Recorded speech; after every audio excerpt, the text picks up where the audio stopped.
fall in a straight descent, it drifts, suspended by invisible thermal currents, finding its way into the crevices of ancient granite with an unhurried, devastating grace. In the human realm, however, a vastly different thermodynamic struggle plays out across the calendar pages. Two individuals stand upon the identical precipice of a new enterprise, breathing the same air, subjected to the same economic tides, and gifted with the same 24 hours of daily sunlight. Yet, they inhabit entirely separate dimensions of existence. Observe the first traveler. He is a man carved of raw exertion. His hands are calloused by the relentless friction of striving, his brow permanently furrowed by the arithmetic of delay. Month after month, year upon unrelenting year, he pounds against the closed doors of his ambition. He wakes before dawn, calculates every calorie of his output, and sacrifices his sleep upon the altar of hustle. Every step forward is paid for in sweat and bitter resistance. Every inch gained feels as though he is dragging a mountain uphill through wet clay. He watches the calendar flip with quiet desperation, wondering why the harvest never matches the violence of his plowing. And then, observe the second traveler not separated from him by distance, but by a microscopic variance in frequency. This second soul moves through the world with an eerie, frictionless elegance. She does not sweat the mechanics of arrival. To the untrained eye, she appears almost leisurely, yet she stands at the exact center of a converging storm of serendipity. The phone calls that alter destinies arrive while she is pouring her morning tea. The perfect partnership walks through her door unannounced, preceded by no advertisement or prolonged negotiation. The financial breakthrough materializes not as a reward for grueling labor, but as an incidental byproduct of her presence. To the exhausted laborer, this phenomenon looks like magic, luck, or an unfair inheritance of cosmic privilege. It breeds a quiet, corrosive resentment, the eternal suspicion that the universe plays favorites, distributing its treasures according to a ledger written in invisible ink. Yet, the truth is far more radical and far more liberating. The disparity between these two lives has zero to do with talent, lineage, education, or the sheer brute volume of labor expended. It is born of a singular, profound divergence. The first traveler is bound to the agonizing geometry of linear time, while the second has unlocked the secret frequency that bends the fabric of space and reality around her. To understand why linear effort so frequently yields absolute exhaustion, while subtle alignment yields effortless manifestation, one must subject the architecture of human striving to recursive philosophical and psychological deconstruction. Why do human beings universally default to the belief that output must equal reward in a direct, arithmetic ratio? Because civilization has been engineered from its infancy upon the mechanics of the lever and the wheel. The industrial paradigm taught generations that work is a commodity traded directly for time. 60 minutes of labor equals 60 units of progress. Why does this mechanical worldview fail so catastrophic in the domain of deep creation? Because the physical plane is not the primary engine of reality. It is merely the screen upon which a deeper intelligence projects its images. When an individual operates exclusively from the conscious mind, the hypervigilant ego calculating every move, they are attempting to force a three-dimensional puzzle to solve itself using only the tools contained within that limited dimension. How does this limitation manifest in the human psyche? It produces a state of perpetual contraction. The egoic mind, convinced of its own isolation, views the objective world as an external fortress that must be breached through siege warfare. It sets goals, deploys willpower as a battering ram, and measures its worth by the degree of resistance it overcomes. Every obstacle encountered is interpreted as personal resistance, triggering a cycle of emotional cortisol, muscular tension, and hyperfocus that effectively narrows the individual's perceptual aperture. Herein lies the profound paradox. The harder you try to force a result through linear willpower, the more you signal to the quantum field an internal state of absolute lack. The universe does not respond to what you want, it responds to what you are. When your internal baseline hums with the frequency of struggle, strain, and scarcity, reality obligingly mirrors back an endless parade of struggles, strains, and scarce returns. You are broadcasting a frequency of resistance, and reality complies by offering up more things to resist. Conversely, the individual who bypasses the mechanical grind has discovered how to shift their operational center of gravity from the frantic surface of the conscious mind down into the silent, generative depths of the unified field. They do not push the river. They recognize that they are the water. By aligning their internal frequency with the ultimate outcome, feeling the reality of the desire not as a future goal, but as an immediate present truth, they collapse the spatial-temporal distance between here and there. Linear time is an optical illusion experienced by consciousness when it moves too slowly to catch its own reflection. When the frequency rises, the distance between cause and effect compresses. What ordinary minds require 10 years of grinding agony to achieve, an elevated frequency condenses into a single, breathtaking afternoon. In the annals of the ancient hydraulic engineers of the Yellow River Valley, a legendary account is preserved concerning two rival master builders, Quan and Bo, who were commissioned by the emperor to secure a massive waterway prone to catastrophic seasonal floods. Quan, renowned across the provinces for his unyielding discipline and vast intellect, approached the task with the traditional instruments of human force. He gathered 10,000 laborers, quarried millions of tons of heavy gray granite, and designed a colossal fortification wall 20 cubits thick. For 3 grueling years, Quan drove his men under the merciless sun. They hauled stone until their shoulders bled, constructed towering embankments, and drove iron pilings deep into the riverbed. Quan stood atop his ramparts every day, shouting orders, matching his personal willpower against the surging fury of the brown waters. He was the embodiment of linear labor. Every foot of stone laid was paid for in human exhaustion. Bo, on the other hand, spent the first year doing almost nothing. He walked the length of the river alone, carrying only a reed flute and a pair of worn sandals. He did not quarry stone, he did not draft blueprints for monolithic walls. Instead, he sat upon the riverbanks for days at a time, listening to the pitch of the rapids, observing where the silt naturally deposited during the spring thaws, and mapping the ancient subterranean springs that fed the main channel from beneath the limestone strata. When the imperial inspection arrived, Quan's massive stone wall stood proudly, a monument to human muscle and stubborn defiance. But when the great autumn monsoon struck with unprecedented fury, the swollen river did not crash against the wall, it undermined the iron pilings. The water, finding its passage aggressively blocked, pooled with terrifying velocity, until the enormous pressure shattered the granite center in a single catastrophic hour, washing away Quan's fortress and leaving the valley more devastated than before. Bo did not build a wall. With the help of a small band of local villagers, using simple wooden mallets and woven reed baskets, he redirected a series of minor trickles upstream, carving subtle, shallow drainage channels through the soft clay of the upper meadows. He worked with the natural slope of the topography. He didn't fight the river's momentum, he invited it to take a wider, kinder path. When the exact same monsoon hit, the raging waters rushed down the valley, encountered Bo's subtle diversions, and quietly split into 100 harmless, singing streams that irrigated the imperial rice paddies without spilling a single drop of destructive wrath. Quan had exhausted an empire trying to conquer nature through linear force.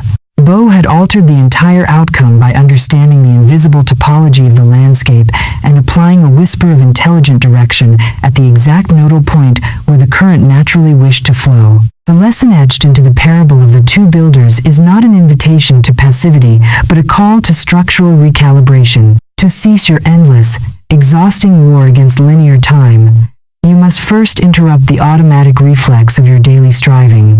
For the remainder of this day, observe your own actions with the detachment of an impartial scientist. When you sit down to tackle your most daunting project, pause for 60 seconds before you type a single word or make a single call. Ask yourself this piercing question. Am I operating from the frantic frequency of Quan, trying to force this outcome through sheer nervous tension? Or am I aligning with the quiet architecture of Bo, allowing the solution to draw itself toward me? Release the heavy grip of your willpower. Breathe into the space behind your eyes, and silently acknowledge that the universe possesses infinitely more resources, channels, and ingenious pathways than your conscious mind could ever invent in a lifetime of brainstorming. Yet, this is merely the opening threshold of the labyrinth. If aligning with the current is the first step toward effortless mastery, what happens when the hidden currents of your own emotional landscape threaten to pull you under? How does an initiate navigate the turbulent tides of the subconscious mind without losing their footing? The answers lie waiting in the chambers ahead, where the hidden mechanics of human vibration are laid bare before those daring enough to look. In the quiet hours before dawn, when the blue twilight lingers against frosted window panes and the domestic world holds its collective breath, millions of seekers engage in an ancient, mechanical ritual.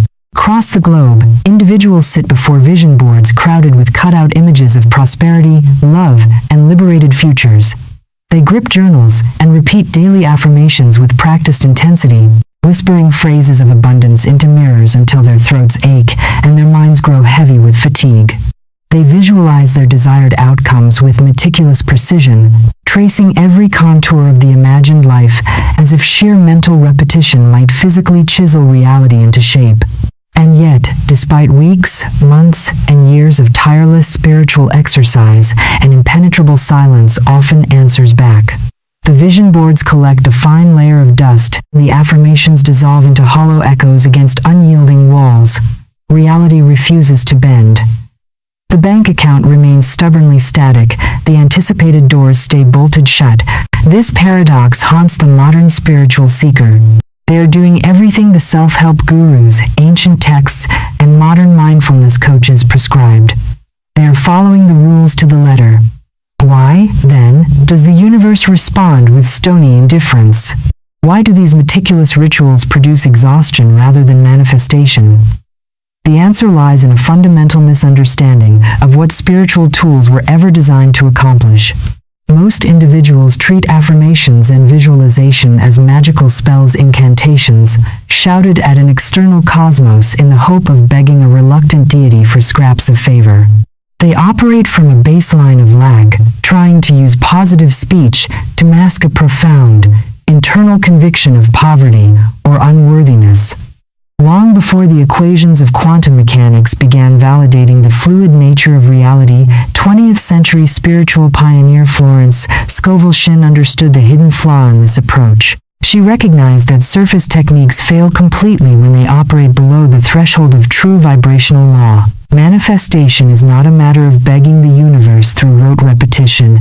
It is an exact, unyielding science of alignment, spoken decree, and spiritual law that transcends ordinary psychological effort. To understand Scovel Shinn's revolutionary legacy is to discover that the word is not merely a tool for positive thinking, it is the very chisel with which reality is carved. To grasp the profound architecture of Florence Scovel Shinn's teachings, one must subject the conventional mechanics of spiritual practice to rigorous recursive deconstruction. Why do standard affirmations and vision boards so frequently fail to alter an individual's material circumstances? Because affirmations spoken from the surface of the conscious mind are drowned out by the thunderous roar of subconscious disbelief. When a person repeats, "I am abundant," while their physical gaze is locked onto unpaid bills and a dwindling ledger, the conscious mind registers a blatant contradiction. How does the psyche process this internal contradiction? It triggers a psychological defense mechanism known as cognitive dissonance. The deeper subconscious mind, which acts as the master architect of personal reality, rejects the superficial phrase as a falsehood. It whispers back, "You are lying. Look at the evidence. You are broke." Thus, the act of affirming actually reinforces the frequency of lack, because the emotional subtext beneath the words is one of desperation, anxiety, and fear.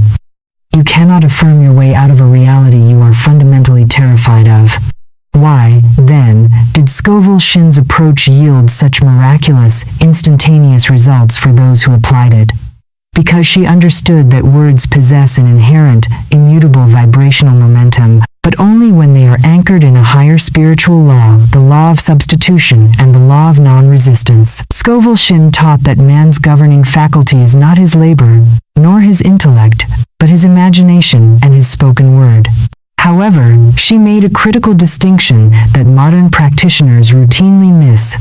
You do not use words to convince God, the universe, or some external force to give you what you want. You use words to align your own consciousness with the divine pattern that already exists in the invisible realm, waiting to be expressed. How does this vibrational shift operate beneath the psychological surface? When an individual ceases asking, begging, and pleading, and instead steps into the position of the divine decree, stating a truth with absolute, unshakable authority, the psychological posture changes instantly. The ego stops fighting reality. It recognizes that supply is not generated by human hustle, but flows from an infinite, inexhaustible spiritual substance.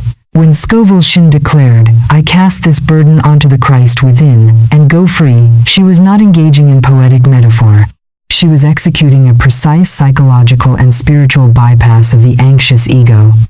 She was transferring the weight of the desire from the limited, struggling conscious mind over to the vast, unified intelligence of the subconscious and superconscious reservoirs. In doing so, she broke the feedback loop of anxiety.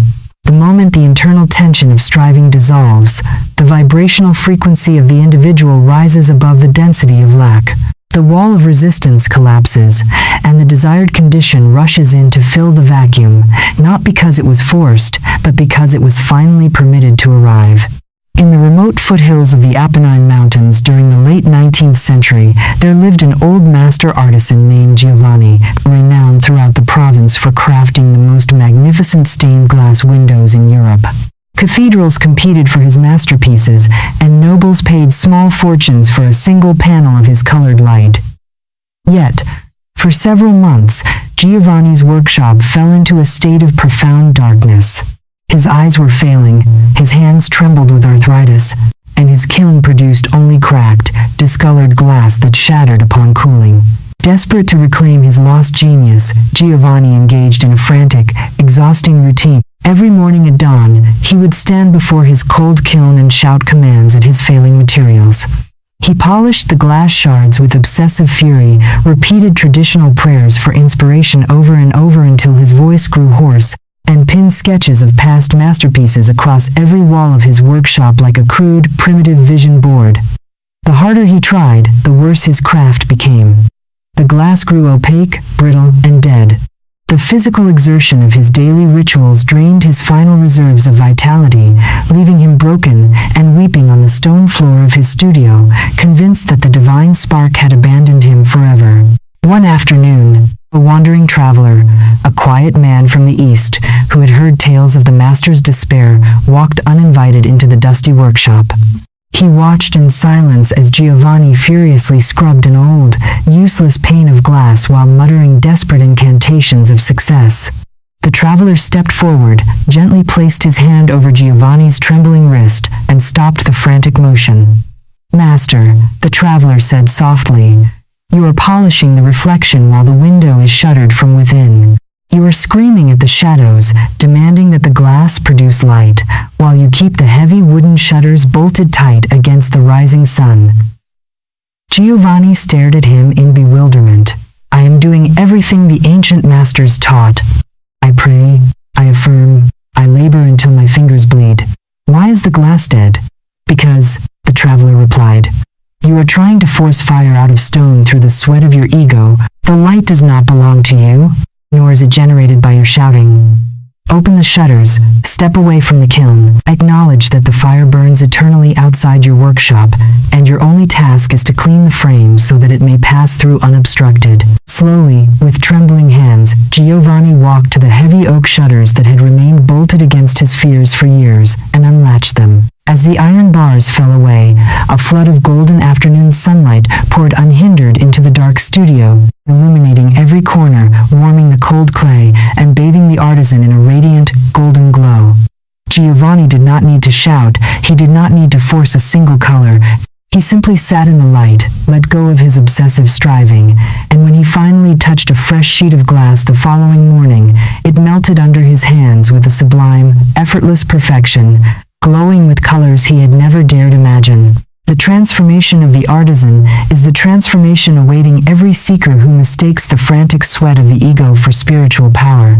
To embody the legacy of Florence Scovel Shinn today, you must abandon the exhausting labor of trying to force your desires into existence through mere mental repetition. Take a moment right now to examine your own spiritual practice. Where are you still hammering against a cold kiln? Where are you shouting affirmations into a locked room, terrified that if you stop for a single second, everything will collapse? Release the demand. Step back from the desperate mechanics of manifestation. Today, replace every anxious petition with a quiet, sovereign decree of absolute trust.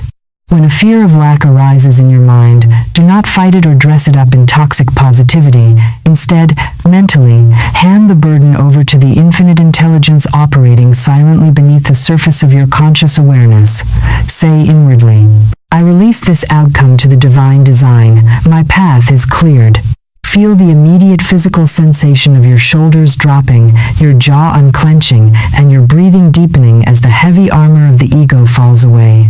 Yet, this mastery over the spoken word and the release of mental struggle is only the gateway to a far more staggering realization. What happens when we look beneath the individual mind, entirely beneath the personal thoughts, the daily worries, and the private ambitions, to discover the vast, unified field of intelligence that has been orchestrating reality since the dawn of time? The answers await in the next chapter, where the architecture of the universal mind is laid bare for those prepared to see beyond the pinhole of human identity.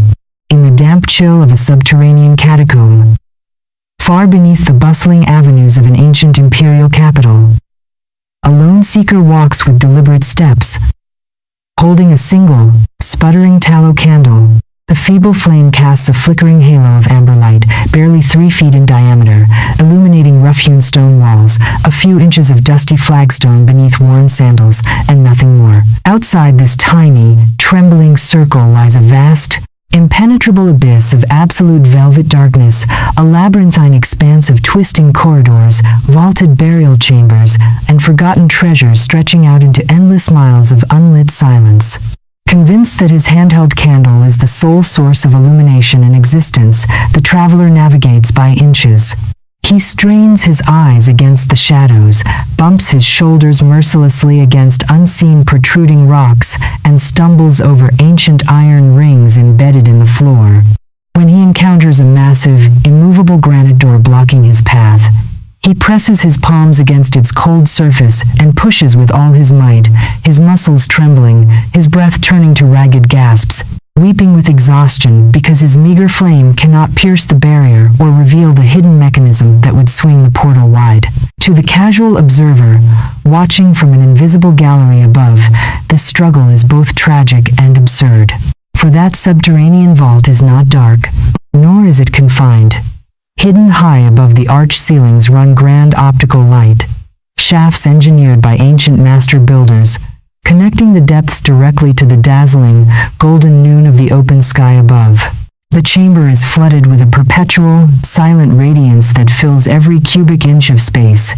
Yet, the traveler remains utterly blind to this transcendent reality, entirely because his consciousness is locked within the narrow, flickering pinhole of his handheld candle.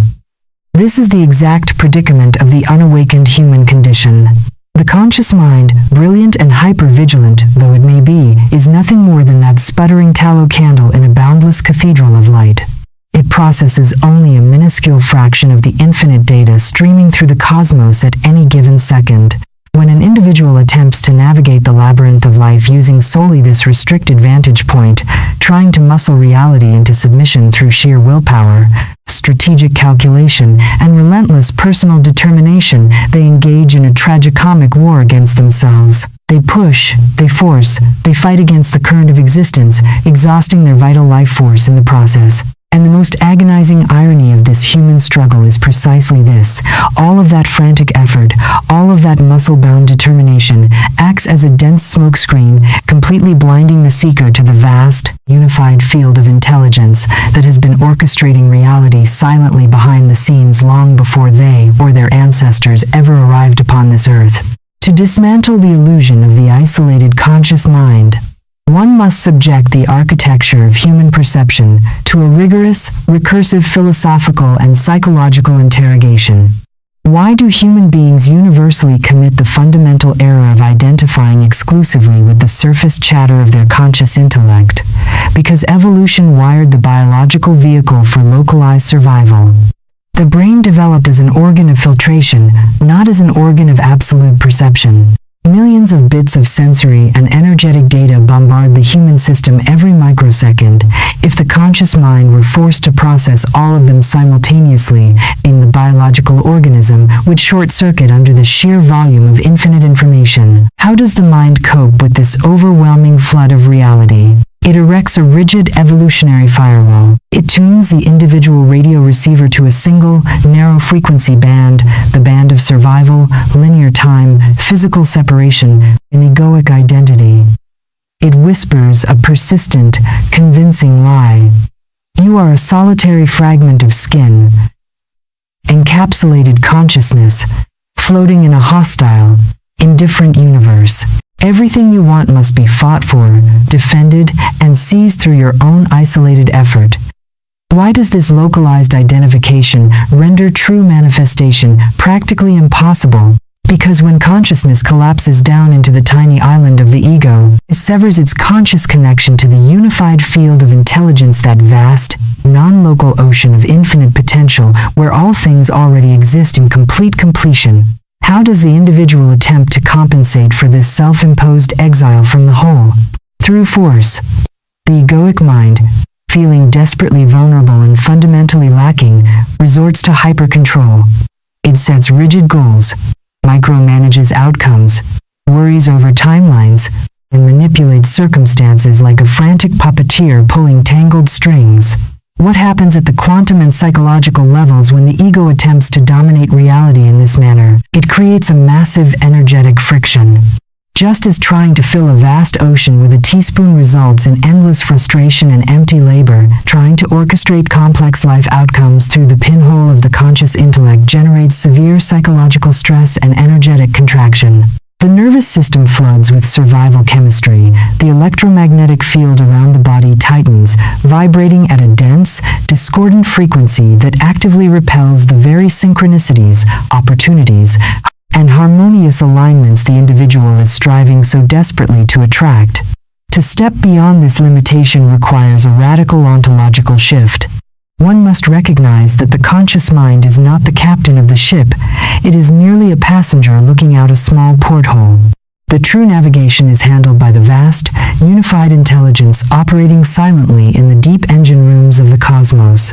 When an individual learns to quiet the egoic chatter, to step out of the tiny island of personal identity, and to anchor their awareness in that larger, non-local field, the entire physics of their existence changes. Reality ceases to be an external enemy to be conquered through siege warfare. It reorganizes itself around them with miraculous precision, folding space, bending time, and aligning circumstances in ways that would appear utterly impossible from the restricted vantage point of the ordinary intellect. In the ancient river valleys of the Far East, during a legendary era of prolonged drought that had withered crops and reduced great merchant houses to ash, there lived an eccentric water master named Lao Shu. While all other hydraulic engineers in the provinces were hired by desperate governors to dig deeper wells, construct massive wooden pumps, and drive heavy iron drills hundreds of feet down into the parched limestone bedrock, exhausting millions of coins and breaking the backs of thousands of laborers in fruitless dry searches, Lao Shu sat peacefully in his garden, playing a bamboo flute. The local magistrates, watching their provinces turn to dust, approached the master with growing indignation. "Old man," the chief magistrate demanded, pointing to the cracked, sterile earth of the dry riverbeds, "the people are perishing. The wells are empty. The mountains have locked their waters away. Why do you sit here playing your flute, while our world dies of thirst? What secret do you possess that permits such idleness?" Lao Shu lowered his flute, smiled gently, and beckoned the frantic officials to follow him down to the dry bed of the Great Dragon River, which had not seen a drop of water in 3 full years. There, amidst the baked clay and bleached boulders, stood a single, massive boulder weighing many tons, blocking a narrow, natural gorge. Surrounding this boulder were the broken remnants of iron crowbars, snapped wooden levers, and the graves of laborers who had spent months trying to shatter or roll the rock away through sheer, muscle-bound willpower, convinced that the water was trapped behind it. "Look, Clemé," Lao Shu whispered, kneeling beside the great stone. "For 3 years, your engineers have treated this river as an enemy to be fought. They have thrown their limited strength against the symptoms of the block, pushing against the stone with the force of their egos, believing that reality is solid, stubborn, and resistant to their will. And how do you propose to move a mountain with music?" The magistrate sneered. Lao Shu did not answer with words. He walked a mile upstream to a high, quiet alpine meadow where a tiny, seemingly insignificant trickle of snowmelt emerged from a mossy crevice in the cliffside. The trickle was so small that a single falling leaf could dam its course. Without a heavy tool in hand, using only a small flat wooden paddle, Lao Shu gently altered the angle of that tiny stream by a mere 2 inches, guiding its crystal water away from its old, overgrown path and directing it into a subtle, ancient limestone fissure that sloped downward through the mountain strata. For several hours, nothing visible happened. The magistrates crossed their arms in skeptical silence. But beneath the surface of the mountain, hidden from human eyes in the dark, intricate network of subterranean caverns, that tiny diverted stream of water began to infiltrate microscopic cracks in the underlying rock layers. As it flowed, it dissolved ancient mineral deposits, lubricated long-stuck geological faults, and exerted a quiet, hydraulic pressure that multiplied exponentially with every foot of descent. Suddenly, with the sound of distant thunder, the entire mountain seemed to sigh. A deep, subterranean rumble shook the valley floor. Back down in the dry gorge, before the astonished eyes of the magistrates, the massive, immovable boulder that had defied 3 years of human brute force did not merely roll, it was gently lifted from below by an invisible, subterranean artesian pressure, floating upward on a jet of crystal-clear water that burst forth from the deep earth with joyous, unstoppable force. Within minutes, the dry riverbed filled from bank to bank, rushing forward with a roaring, life-giving flood that irrigated the entire empire. Lao Shu turned to the stunned officials, his eyes calm and luminous. The man who uses only his conscious mind is like the laborer pushing against the boulder in the dry gorge. He fights the surface manifestation, exhausting his spirit against solid illusion. The master does not fight the rock. He finds the hidden spring upstream, aligns with the unified field, and lets the infinite intelligence of the whole do the heavy lifting. If you are finding profound clarity in these insights, consider subscribing to the channel to join a growing community dedicated to expanding consciousness, dismantling the illusions of the ego, and transforming how you experience reality from the inside out. The lesson of the Water Master is an urgent summons to recalibrate your entire approach to living. Stop fighting the dry boulders in your professional, personal, and spiritual life. Stop trying to muscle your way through closed doors using the microscopic leverage of your conscious intellect. Today, practice the art of surrender to the unified field. Whenever you encounter a stubborn obstacle, a delayed project, a strained relationship, a financial bottleneck, catch yourself in the very act of mental straining. Pause. Take a slow, deep breath, and mentally step back from the problem. Acknowledge that your conscious mind is seeing only a pinhole fraction of what is actually occurring. Whisper inwardly, "I release my desperate grip on the outcome. I yield control to the infinite intelligence that operates the entire cosmos." Feel the immediate physical sensation of relief wash through your nervous system as the illusion of isolated struggle dissolves into the background. Yet, this realization is merely the threshold of an even more staggering transformation. For once an individual stops fighting the surface currents and begins aligning with the unified field, they immediately crash against the hidden reefs of their own emotional landscape. What happens when deep currents of fear, grief, and unhealed resistance surge up from the subconscious depths? How does an initiate navigate these turbulent waters without collapsing back into the prison of the ego?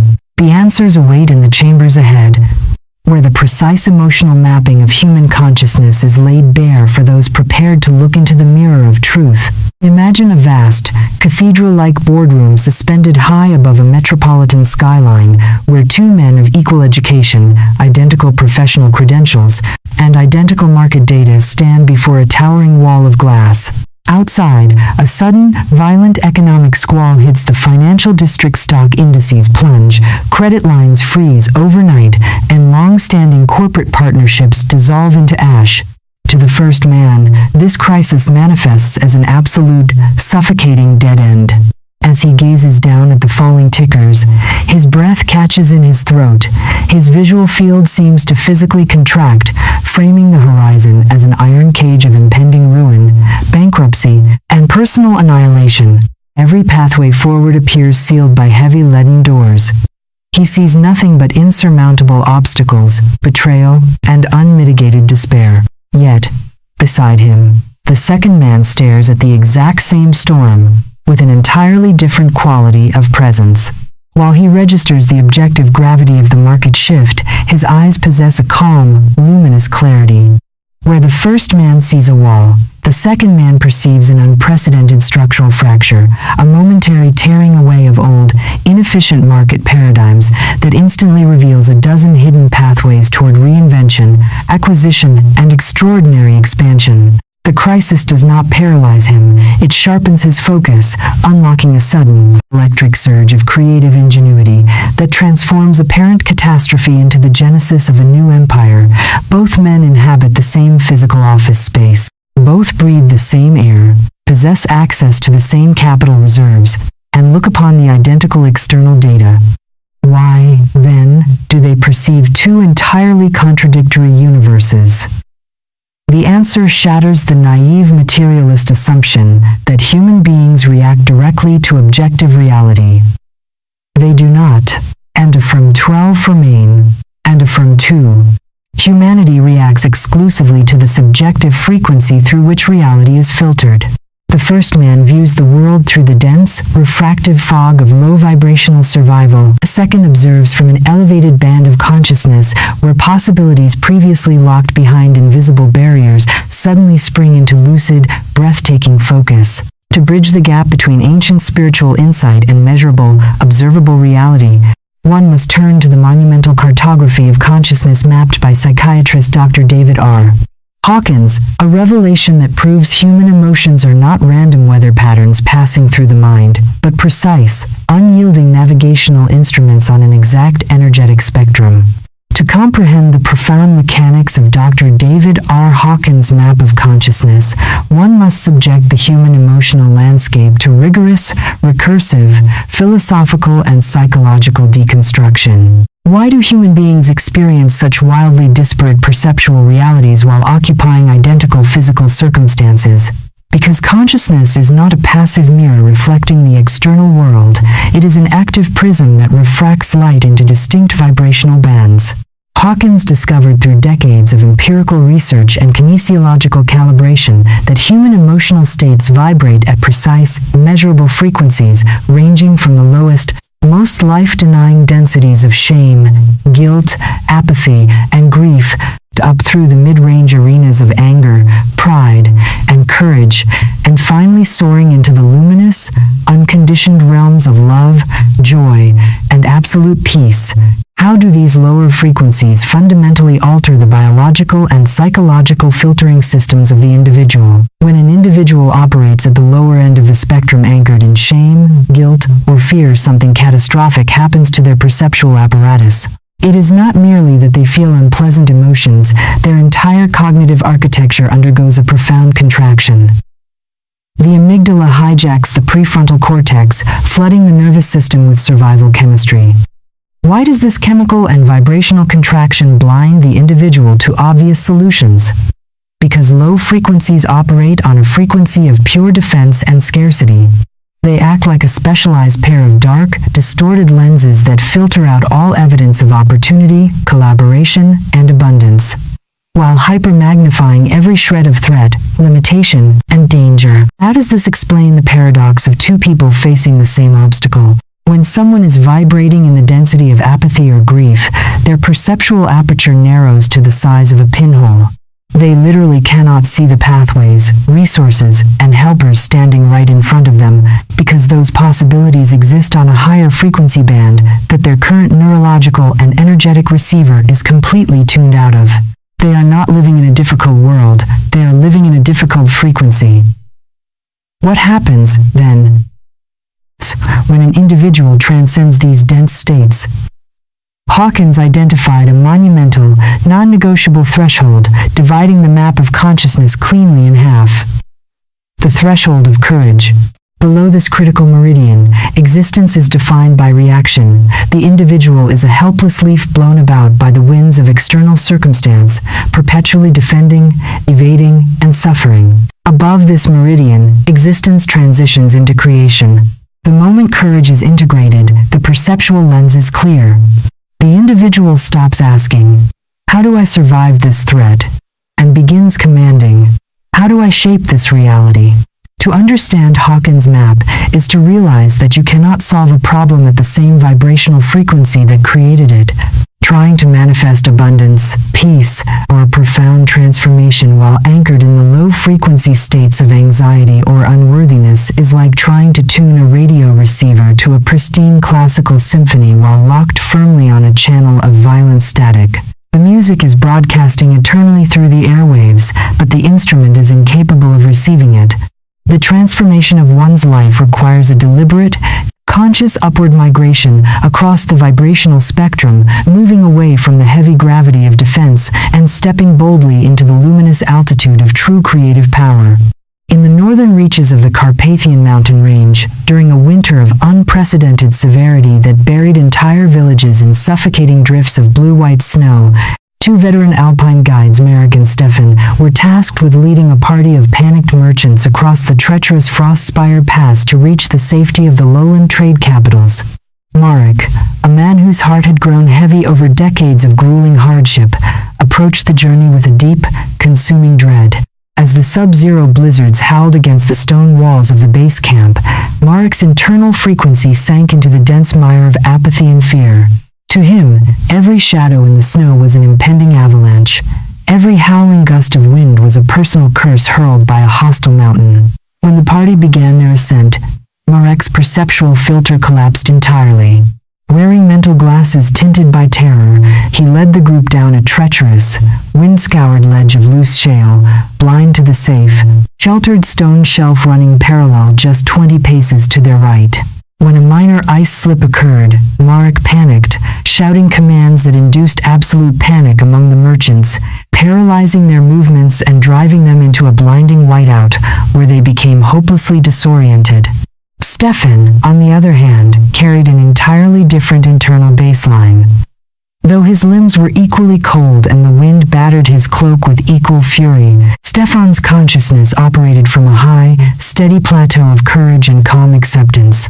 He paused at the base of the pass, closed his eyes for a quiet moment to center his breathing, and tuned his awareness to the subtle, invisible architecture of the mountain. Where Marek saw only an impassable wall of white death, Stefan perceived the subtle contours of the terrain, the way the high ridges deflected the worst of the northern gales, the hidden stone outcrops that offered secure anchor points, and the natural flow of the ancient drainage paths buried beneath the drifts. When the blinding squall struck with maximum fury, blinding the other climbers, Stefan did not fight the storm with brute panic. He stepped into the position of the calm witness. He noticed an alternate, protected couloir that was completely invisible to eyes clouded by fear, a passage sheltered by a granite outcropping that bypassed the dangerous ice fields entirely. Moving with unhurried grace, Stefan guided the bewildered merchants out of the blinding whiteout and down into the sunlit, protected valley below, while Marek's group remained trapped in the freezing labyrinth of their own terror, looking at safety without ever realizing it was within arm's reach. The mountain had not changed its weather for either guide. The storm blew with equal indifference upon both. The difference between survival and destruction, between a frozen trap and an open gateway, lay solely within the frequency of the observer's internal state. The chronicle of the two guides is an unyielding mirror held up to your own daily journey. The external challenges you face, whether professional friction, relational discord, or financial uncertainty, are merely the winter storms of your current environment. They possess no intrinsic power to crush you except the power granted to them by the frequency from which you perceive them. For the remainder of this day, practice the art of emotional calibration with ruthless, unsparing honesty. Whenever frustration, anxiety, or resentment surges through your chest, do not pretend it does not exist, nor allow yourself to drown passively in its dark tide. Instead, step back into the role of the impartial scientist observing a diagnostic instrument on a dashboard. Ask yourself directly, at what level of the vibrational spectrum is my consciousness operating right now? Am I reacting from the narrow, defensive basement of fear, or am I stepping up toward the threshold of courage and creative mastery? Breathe into the constriction in your body. Consciously refuse to let a low-frequency emotion dictate your decisions, your speech, or your vision. Feel your internal frequency elevate simply by the act of naming the emotion without becoming its captive. As your baseline rises, watch with quiet awe as the invisible barriers in your professional and personal landscape begin to dissolve, revealing pathways and opportunities that were sitting right in front of you all along, veiled only by your previous state of contraction. Yet, this mastery over emotional frequency is merely the antechamber to an even more delicate and misunderstood truth. What happens when seekers try to maintain this elevated state through the popular cultural trap of good vibes only, accidentally waging an exhausting internal war against their own authentic humanity? The answers lie waiting in the chapters ahead, where the subtle boundary between authentic spiritual alignment and toxic spiritual bypassing is laid bare for those prepared to walk the razor's edge of truth.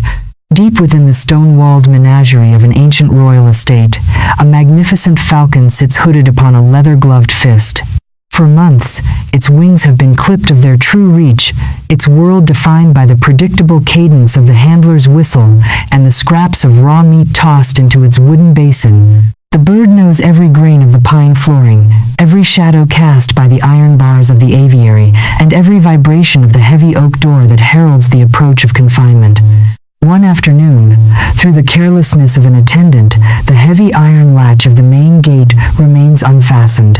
The door swings outward, pushed by a sudden thermal gust of high-altitude wind carrying the wild, intoxicating scent of pine, open meadows, and limitless skies. The path to absolute freedom is entirely unobstructed. The sun floods the threshold with a blinding, golden invitation. Yet, the falcon does not move. It tightens its talons around the leather glove, rustles its feathers with a low, nervous chatter, and shrinks back into the familiar darkness of the alcove. Though the physical barrier has vanished, the psychological boundary remains impenetrable. The bird has spent so long identifying safety with enclosure that the vast open sky appears not as an arena of infinite possibility, but as a terrifying void of unimaginable danger. It chooses the security of the cage over the sovereign majesty of flight, mistaking the absence of risk for the presence of life. This poignant tragedy mirrors the condition of millions walking the earth today. They pray for breakthroughs, dream of altered destinies, and compose grand visions of futures they claim to desire.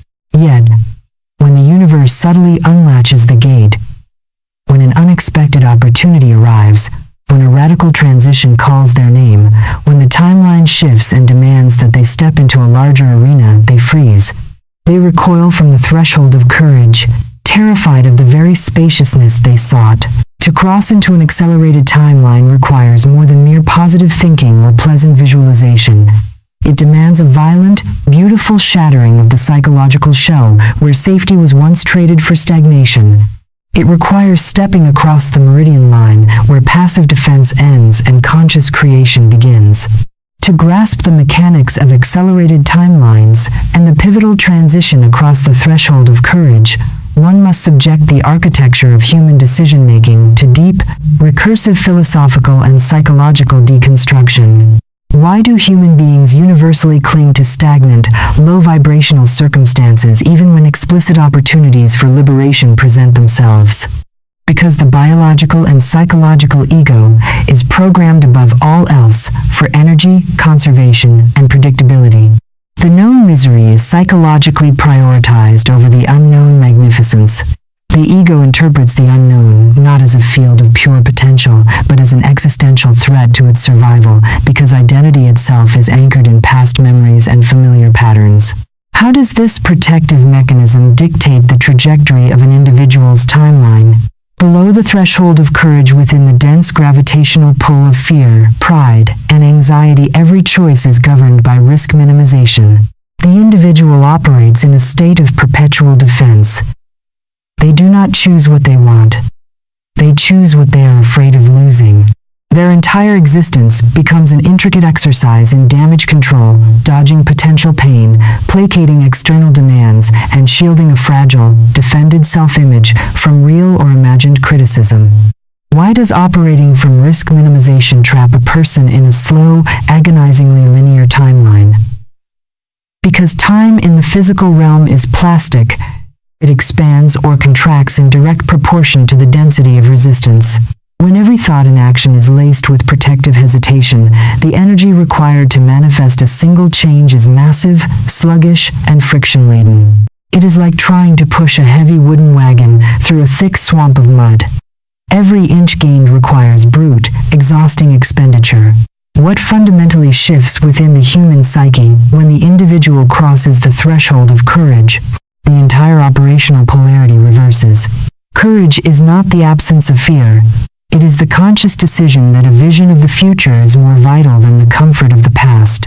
The moment an individual steps across this threshold, they cease to react defensively to life. They transition from being the effect of circumstances to becoming the active cause. How does this transition accelerate the timeline of manifestation? When fear no longer dictates choice, the energetic friction holding the old reality in place dissolves. The electromagnetic field expands, tuning the individual to higher frequencies where possibilities exist in compressed, simultaneous clusters rather than linear sequences. What would normally take a frightened mind 10 years of cautious, defensive calculation to achieve building a new career, healing a foundational pattern, stepping into true sovereignty is accomplished in a fraction of the time, because the resistance has been removed. The timeline does not merely move faster, it bends, curves, and collapses distance, bringing the desired reality straight into the immediate present. In the ancient maritime Republic of Venice, during an era when the spice routes of the East were locked behind seemingly insurmountable geopolitical barriers and hostile naval blockades, two prominent merchant captains were summoned by the Doge to secure trade access to the legendary ports of Cathay. The first captain, Vane, was a master of defensive calculation. He spent 6 months refitting his galleons with triple-layered oak hulls, hiring double crews of armed mercenaries, and drafting contingency plans for every conceivable maritime disaster. Vane sailed with absolute caution.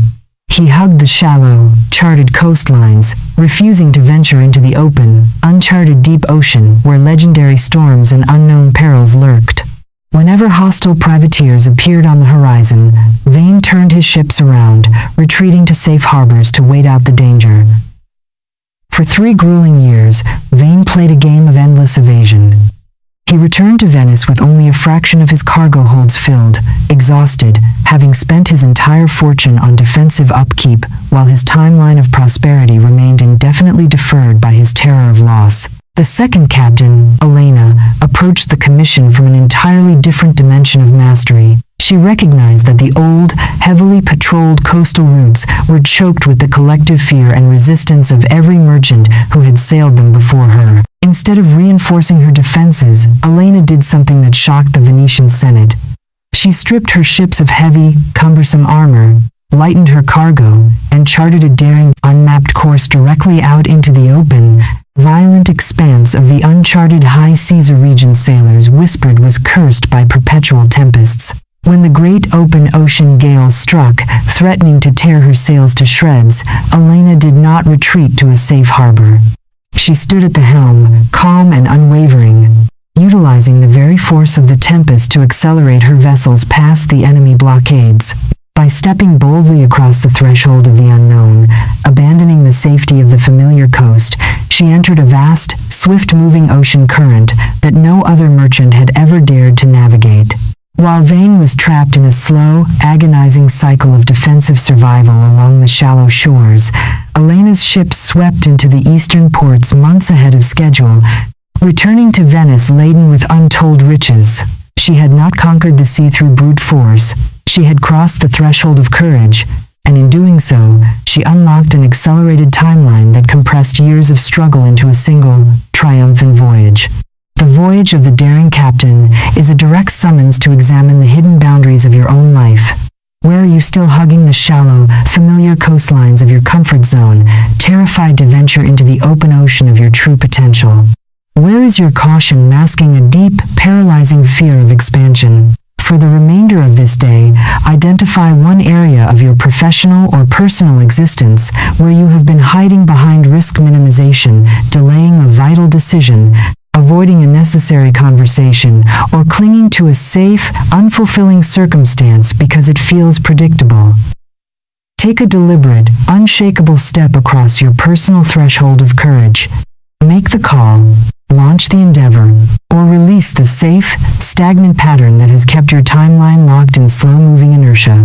Feel the sudden, exhilarating rush of adrenaline as the safety net falls away, replaced by the sovereign breath of true self-creation. Notice how your internal frequency instantly elevates from defensive contraction to expansive power. Yet, this mastery over timelines and courage is only the preface to an even more profound spiritual paradox. What happens when seekers attempt to maintain this high-frequency existence by adopting the popular cultural delusion of good vibes, only building an internal prison of toxic positivity that denies the very human heart of experience? The answers await in the next chapter, where the dangerous illusion of forced positivity is dismantled, revealing the true, liberating power of radical emotional acceptance. In the pristine white marble atrium of a modern wellness sanctuary, where fragrant clouds of eucalyptus drift through filtered light and soft ambient chimes echo from unseen corners, a young woman sits motionless upon a velvet cushion. Her eyes are closed, her breathing is measured, and a serene, practiced smile rests unmoving upon her lips. She has spent the entire morning performing the rituals of high spiritual culture, sipping alkaline water, reciting gratitude mantras, and consciously smoothing away any physical sign of discord from her face. She is the living embodiment of the contemporary good vibes only creed, a polished monument to unyielding positivity. Yet, beneath that immaculate, luminous facade, a silent civil war rages. Just beneath her ribs, her heart beats with a frantic, irregular rhythm. A heavy, suffocating knot of genuine grief and deep-seated anger twists her stomach. Only hours earlier, she received news that a lifelong creative project had been unceremoniously dismantled, and that a trusted confidant had betrayed her professional trust. Every natural fiber of her human biology screams for release. It wants to weep, to rage, to tremble, to acknowledge the raw, burning injustice of the moment. Instead, she instantly clamps down upon her own feelings with iron discipline. She scolds herself for failing her spiritual discipline, telling herself that feeling anger is a toxic vibration, that sadness is a sign of low consciousness, and that she must high-vibe her way out of the darkness immediately. She paints over her authentic pain with forced affirmations, smiling brighter, breathing deeper, and pretending the storm outside her window does not exist. Within minutes, the internal friction of this self-inflicted war creates a dense, suffocating smog within her energy field. Her breathing turns shallow. Her nervous system locks into a state of acute alarm. By attempting to force herself to feel good while she is genuinely breaking inside, she does not elevate her vibration at all. She plunges it into the deepest basement of psychological despair. This is the hidden, destructive trap that ensnares millions in the modern spiritual landscape. They mistake emotional suppression for spiritual mastery, waging an endless, violent war against their own authentic humanity, completely unaware that the key to ultimate liberation does not lie in denying the storm, but in learning how to stand unbowed within its center. To dismantle the widespread cultural illusion of forced positivity, one must subject the mechanics of emotional management to rigorous, recursive, philosophical and psychological deconstruction. Why do human beings universally gravitate toward the belief that maintaining a high spiritual frequency requires the absolute eradication of negative or painful emotions? Because the superficial self-help paradigm confuses the symptom with the source. It observes that high-frequency individuals radiate joy, peace, and abundance, and makes the fatal logical error of assuming that if one simply mimics the outward emotional posture of joy, one will automatically inhabit that high frequency. It treats emotions like physical garments. If you don't like the coat you're wearing, you simply throw it off and put on a brighter one. How does the human psyche actually process suppressed emotional energy? The psyche is not a closet. It is an organic, hydrodynamic ecosystem. When an authentic human emotion, such as legitimate anger, profound grief, or piercing fear arises in response to life's real challenges, it is designed to move through the body like a cleansing wave through an estuary. It is a temporary weather pattern crossing the vast sky of consciousness. Why does the act of suppressing or bypassing that wave create an energetic catastrophe? Because energy cannot be destroyed. It can only be repressed, deflected, or transformed. When an individual adopts the good vibes only mandate, they are essentially erecting an iron dam across a rushing river. They tell the grief, you are not allowed here, and they tell the anger, you are a low vibration. What happens when you wage war against your own emotional weather? You create a compounding psychological tax. Now, not only do you carry the original pain of the betrayal or loss, but you have piled an entire secondary mountain of guilt, shame, and self-judgment on top of it. You feel guilty for feeling sad. You feel ashamed for not being enlightened enough to smile through the crisis. You wage an internal civil war.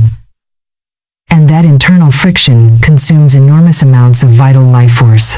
Why does this suppression instantly collapse your vibrational frequency? Because resistance is low frequency. The original sadness was merely a neutral energy wave passing through.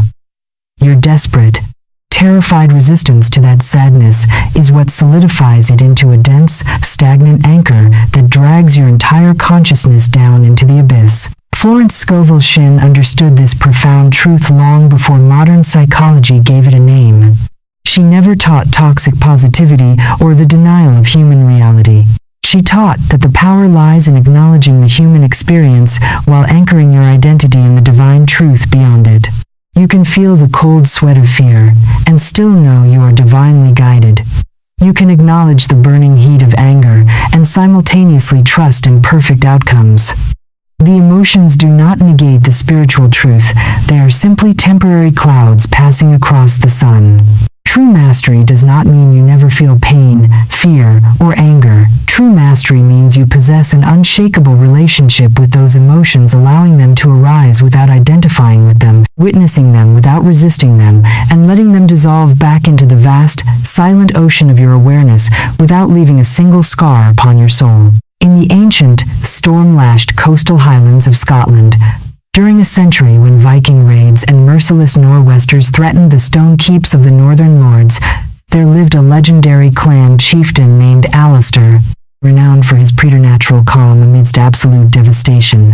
When a rival clan burned his granaries to the ground and cattle raids stripped his lands bare during the bitterest month of winter, Alistair's younger captains expected him to fly into a rage or retreat into desperate, frantic optimism. Instead, Alistair walked out into the howling courtyard during the height of a freezing midnight blizzard, stood completely exposed to the lashing sleet, and threw his head back with a deep, booming roar of authentic anguish and unfiltered fury. He did not smile. He did not repeat empty affirmations that the frost was warm. He wept for his lost men. He cursed the cruelty of the raid. And he let the raw, jagged edges of his grief and anger tear through his chest like the mountain wind. His sub-chief, a man schooled in the false philosophy of forced stoicism, approached him with trembling hands. "My lord," the sub-chief pleaded, teeth chattering from the cold and shock, "control your fury, keep your spirits high, do not let the clan see you despair. A chieftain must vibrate with strength, not bleed with sorrow." If we entertain these dark emotions, we invite ruin. Alistair turned slowly, his eyes flashing in the torchlight like molten iron, and grabbed the sub-chief by his heavy woolen collar, pulling him close against the storm. "You fool!" Alistair shouted over the roar of the gale. "You think strength is a painted smile while the roof burns above your head? You think denying the frost keeps the blood warm? I am not hiding from the winter. I am letting the winter pass entirely through me. If I lock this fury and grief behind a forced grin, it will rot my bones from the inside before the spring thaw even arrives. Look at the stones of this keep. They endure the blizzard not by fighting the wind, but by standing hollow and open enough to let it howl right through their empty chambers without breaking." With that, Alistair turned back to the storm, breathed deeply into the center of his pain, and allowed the emotional tempest to exhaust its fury against his unresisting awareness. Within the hour, as the final gusts died away into a deep, crystalline stillness, the artificial tension vanished from his posture. His mind was clear, his vision unclouded by suppressed resentment. Unburdened by the weight of resistance, Alistair surveyed the moonlit ruins with a brilliant, lightning-fast clarity, instantly devising a strategic counterstrike that restored his lands tenfold before the week was out. He had conquered the crisis not by faking sunshine in the middle of a blizzard, but by having the supreme courage to walk straight through the heart of the darkness until it dissolved into light. The lesson of the Highland chieftain is a radical call to drop your spiritual armor. Cease the exhausting, hypocritical performance of good vibes only. Stop shaming yourself for feeling human. For the remainder of this day, when an authentic wave of grief, frustration, or anger rises within you, do not run from it, do not spiritualize it away, and do not dress it up in toxic positivity. Walk directly into the fire of the emotion. Sit with it in complete silence. Say to it inwardly, "You are welcome here. You are a temporary visitor in the house of my consciousness." Notice how the moment you stop fighting the feeling, its jagged edges soften. The internal civil war ceases, and a profound, luminous peace emerges from the very center of the storm. Yet, this mastery over emotional acceptance is merely the gateway to an even deeper subterranean layer of your being. For once you stop fighting your feelings, you must confront the hidden architect that generated them in the first place. The complex system of subconscious beliefs, identity constructs, and ancient mental software running silently in the background of your mind. What happens when you finally shine the white-hot light of awareness upon the hidden scripts that have been writing your life story from behind the scenes?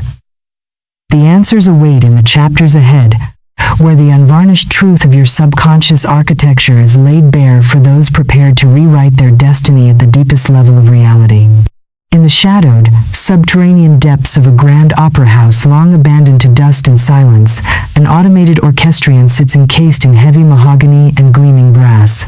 For decades, it has played the same haunting, melancholic waltz across empty velvet seats whenever the wind shifts through the backstage ventilators.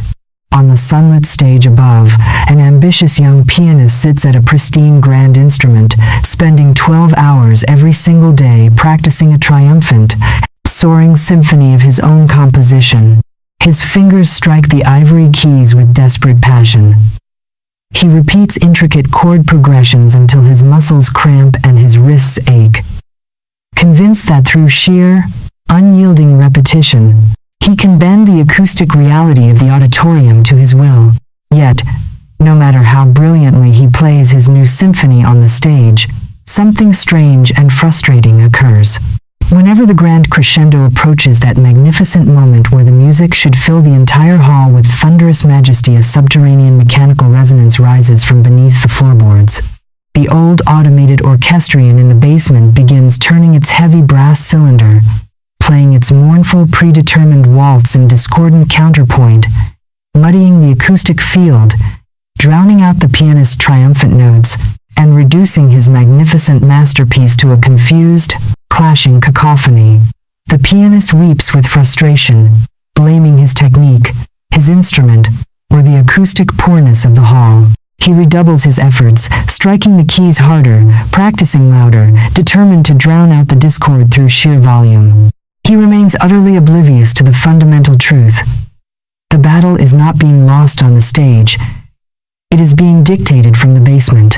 This poignant paradox mirrors the exact plight of millions of seekers attempting to redesign their lives through surface-level affirmations and conscious goal setting. They spend years playing the bright, triumphant symphony of wealth, love, and success on the visible stage of their conscious mind, while deep beneath the floorboards of their awareness, an invisible, automated architecture of ancient beliefs, subconscious scripts, and identity constructs continues to play the old, conflicting waltz of lack, unworthiness, and struggle. Until that hidden subterranean machinery is illuminated and rewritten, no amount of conscious effort or positive repetition can ever produce a harmonious reality. To comprehend why conscious desires so frequently shatter against the invisible wall of subconscious reality, one must subject the architecture of the human mind to rigorous, recursive philosophical and psychological deconstruction. Why do human beings universally invest their entire faith in the conscious intellect while remaining utterly blind to the vast, hidden machinery of the subconscious? Because the conscious mind is the narrator of the autobiography. It enjoys the spotlight, handles immediate tactical decisions, and mistakes its own narrow stream of attention for the totality of the mind. Evolution favored this illusion because immediate survival required hyper-focus on external threats, relegating all repetitive, foundational processes to the automated background to conserve cognitive energy. How does the subconscious architecture actually form within the human vessel? From infancy through the formative years of development, the human brain operates primarily in low-frequency theta states, acting like an unshielded sponge, absorbing the emotional tones, spoken anxieties, unwritten rules, and behavioral blueprints of parents, culture, and immediate environment. Every time a child is told that money is hard to come by, that success is reserved for the privileged, or that love must be earned through painful compliance, those impressions are not merely stored as memories. They are compiled into bedrock code foundational convictions about how reality operates. Why does this invisible software wield absolute sovereignty over adult outcomes? Because the subconscious mind does not possess a critical filter of skepticism, it accepts whatever instructions are deeply felt and repeatedly reinforced as absolute, objective truth. It runs like legacy software in the background of the biological computer, executing its code with mathematical precision. What happens when a person attempts to manifest a new reality such as profound financial abundance or deep emotional intimacy while running an old subconscious program that declares I am fundamentally unsafe when I have too much, unworthy of true devotion? A catastrophic systemic conflict ensues. The conscious mind desires the prize, but the subconscious program perceives that prize as a direct threat to homeostasis and survival. How does the subconscious resolve this internal contradiction? It sabotages the conscious desire every single time. It creates sudden, inexplicable self-defeating behaviors, professional blunders, missed opportunities, or sudden relational crises that pull the individual right back down into the familiar comfort zone of their old identity. The subconscious would rather keep you safe in familiar misery than risk the terrifying unknown of unfamiliar expansion. Why is radical, unsparing honesty the only key that can unlock this subterranean prison?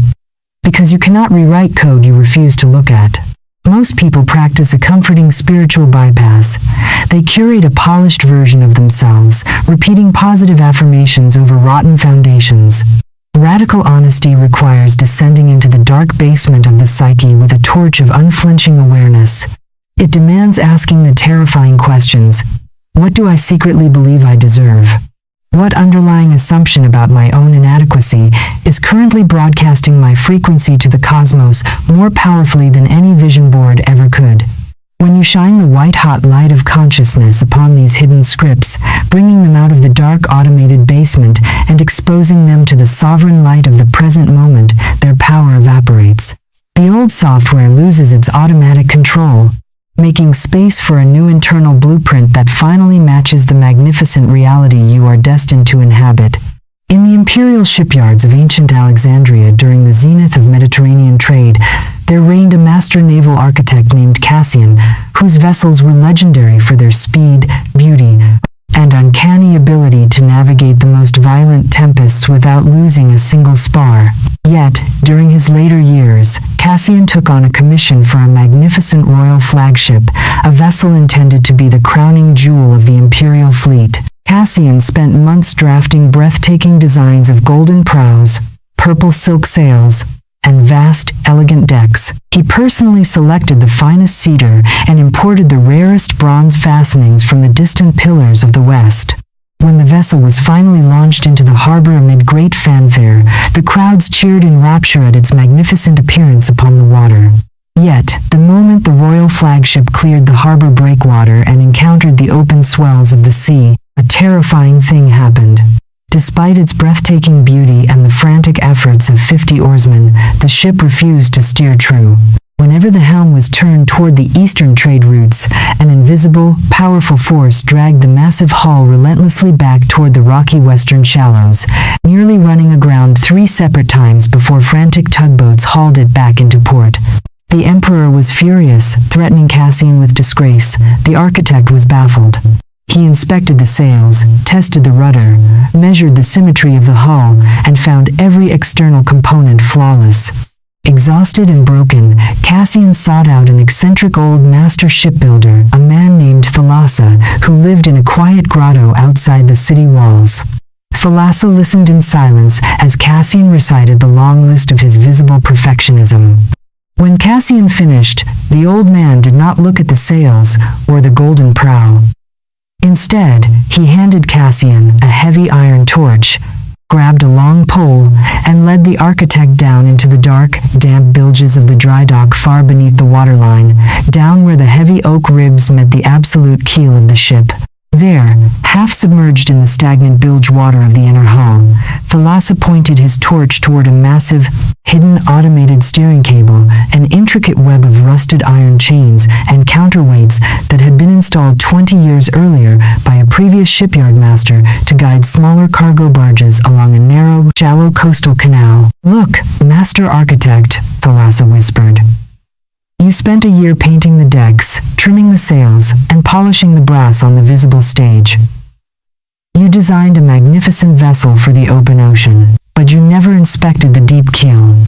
You never cut out the old, rusted guidance cable buried in the dark bilge of the hull. That ancient chain is still connected to the rudder. No matter how hard your oarsmen pull toward the east, that hidden mechanism installed in your youth automatically yags the heavy rudder back toward the shallow canal where you were born." Cassian stared at the rusted, forgotten iron chain in stunned silence. The truth struck him with the force of a thunderbolt. The ship was not failing because of poor craftsmanship on deck. It was failing because an unexamined, subterranean mechanism from the past was quietly steering its entire destiny from the dark. Working through the night with a heavy sledgehammer and cold chisels, Cassian smashed the ancient iron links to pieces, severing the hidden guidance cable once and for all. When the royal flagship was launched again the following dawn, freed from its subterranean anchor, it caught the open ocean breeze and swept majestically toward the horizon with effortless, sovereign grace. The discovery of the master architect is a direct summons to examine the deep bilge of your own subconscious mind. Stop spending all your energy polishing the visible deck of your life through superficial affirmations while ignoring the rusted chains of old, unexamined beliefs dragging down your progress from beneath the surface.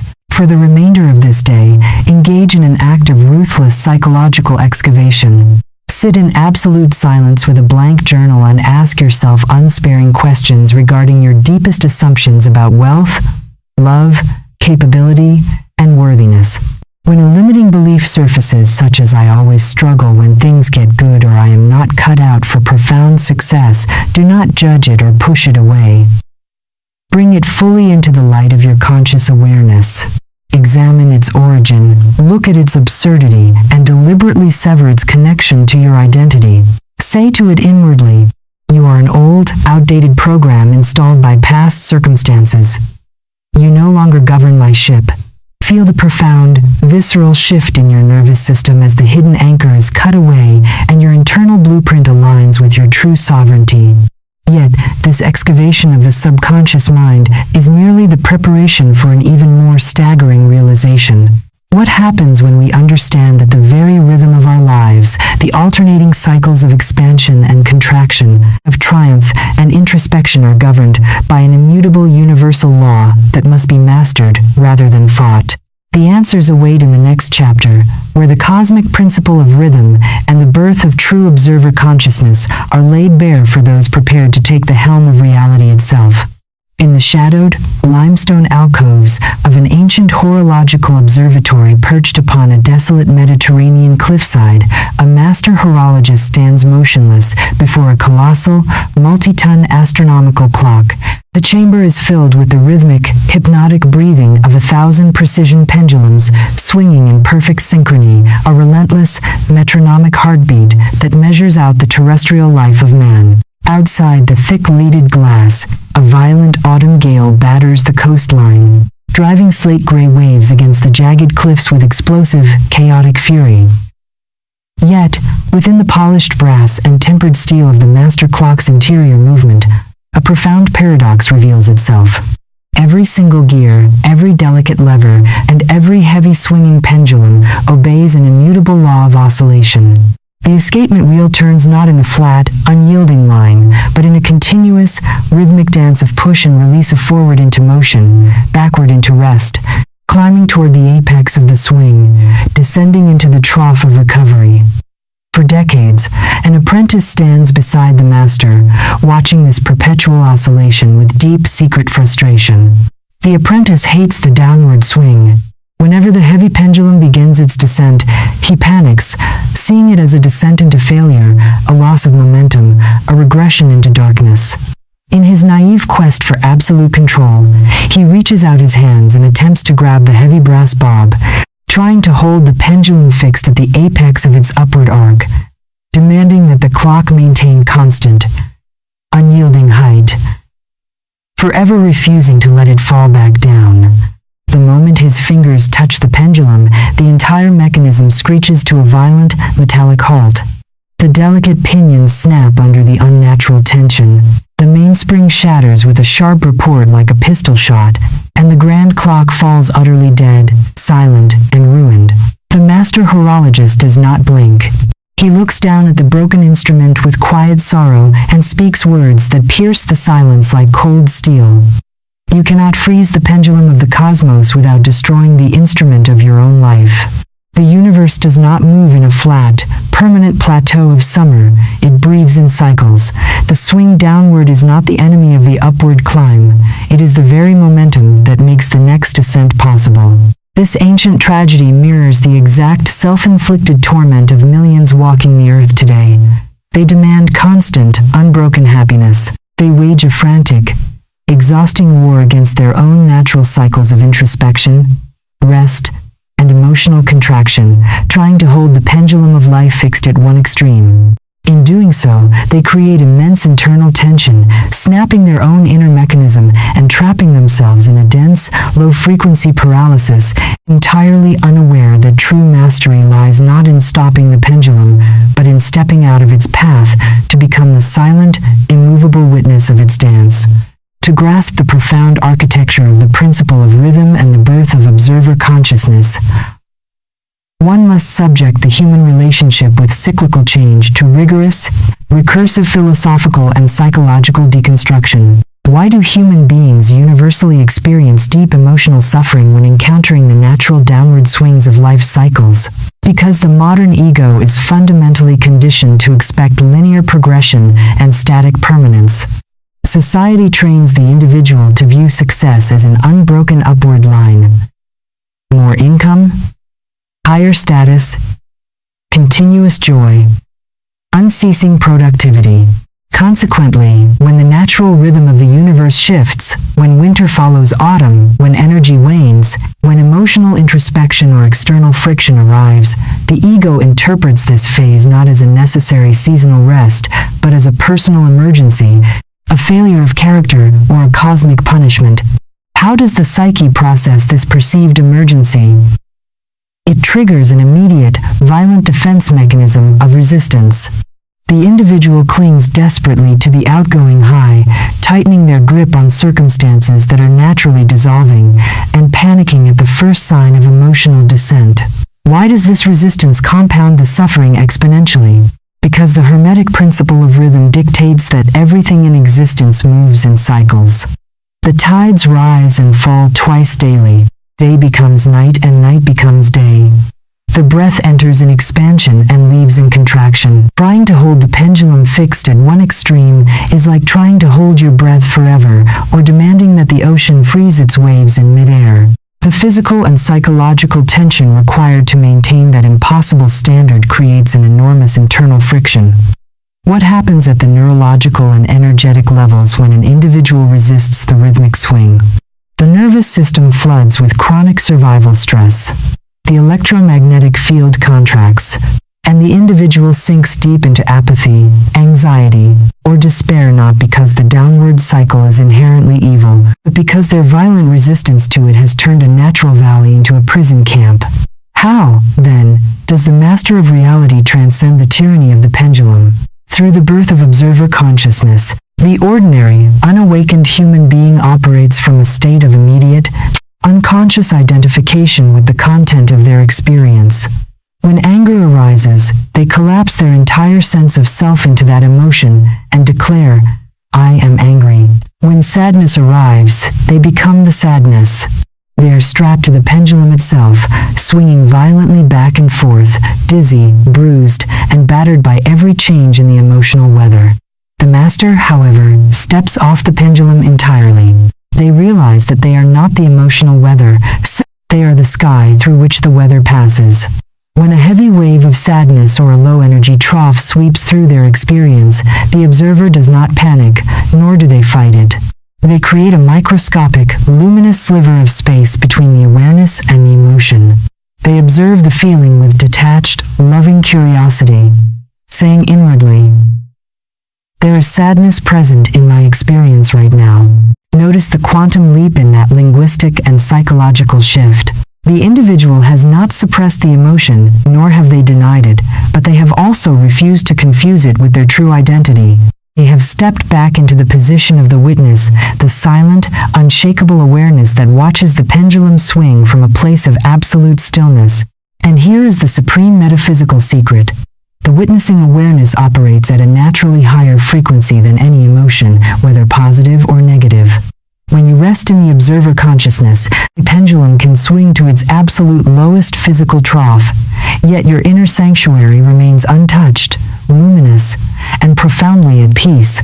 You are no longer tossed about by the tides of circumstance.